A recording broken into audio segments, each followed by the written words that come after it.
So, if you want a preview of what kind of cars BMW is going to be making in the next few years, well, here it is, the BMW iX.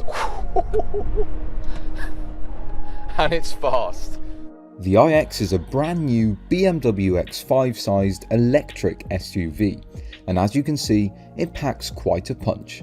With BMW's 5th generation electric motors producing 516 brake horsepower, it's more powerful than the latest BMW M3. For more brand new car reviews like this, be sure to subscribe to Auto Express. But let's back it off for a second, because this is a very important car. This is BMW's first car on their bespoke, scalable EV architecture, and it's going to feature in a range of models coming up. So really, however good this car is, gives us a very good indication of what to expect from BMW coming up in the future. And first things first, this is a very unusual car. It's unconventional. A lot of cars these days try to hide the fact that they're an EV or try to sort of blend in with their surroundings, but this, looking at the outside, it certainly doesn't. You can make your own mind up on the styling. Let us know in the comments what you think, but it's certainly distinctive. There's no denying that. But you get inside and straight away, yeah, it's very unusual in here as well. You've got no transmission tunnel. It feels nice and light and airy. The scuttle's nice and low. The dashboard slopes down to meet you.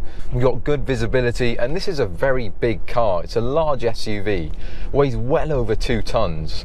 So yeah, it's nice to be able to see where you're going and to position the car well on the road. At 2.5 tons, the iX is a monstrously heavy machine, even though the chassis is made from carbon fibre and aluminium. But the generous dimensions do at least provide decent levels of space, with more than enough room in the back for 6-foot passengers. The rear-mounted electric motor does intrude on boot capacity though, which at 500 litres is more than 20% smaller than the X5.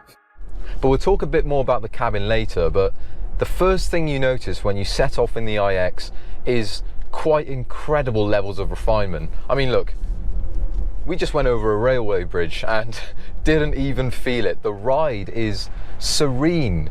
This is a BMW. Obviously, BMW has a heritage of making really sporty, focused cars, but the chassis and the architecture and the structure of this car and the setup as well, they feel very well judged. The car's nice and supple. It's not wallowing around all over the place. This is a big SUV, but it's still tightly controlled. But it just manages to smother bumps that you really wouldn't expect, and it just feels incredibly high quality in terms of the chassis. And of course, this is an electric car, so there's no exhaust noise, there's no rattly diesel engine under the bonnet. It is whisper quiet. But if you do want a little bit of noise, well, you can dive into the menu on the infotainment system and enable what BMW calls iconic sounds. Now, in my opinion, it just sounds like you're on a tube in London, but it does give the car a little bit of extra character if you want it. But to me anyway, because of the serene, lovely, refined ride and the lack of engine noise, I think this car suits being relaxed, and you should sort of bask in that silence and really enjoy it. And it just feels like a really pleasurable, high quality way to travel a long distance. So the iX feels nicely polished on the move, even though that big slab nose front end does introduce some wind noise at motorway speeds.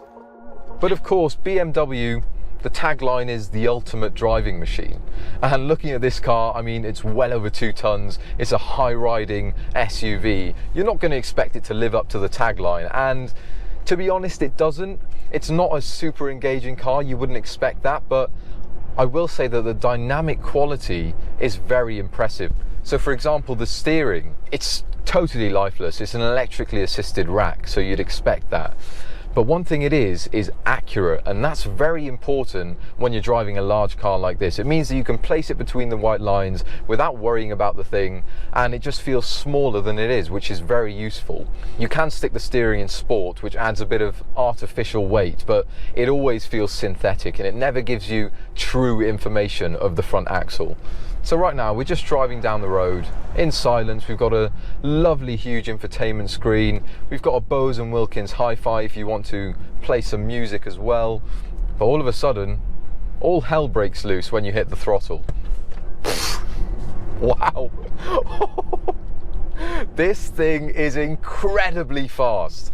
516 horsepower. I mean, we're used to very high power EVs these days, but a car like this and a car of this size to move like that, it's just outrageous to me. It's totally nuts the way it picks up, and it carries on pulling when you're up to 50 or 60 miles an hour. It's really strong. You've got 765 Newton meters of torque. The overtaking power, yeah, is very strong with this car.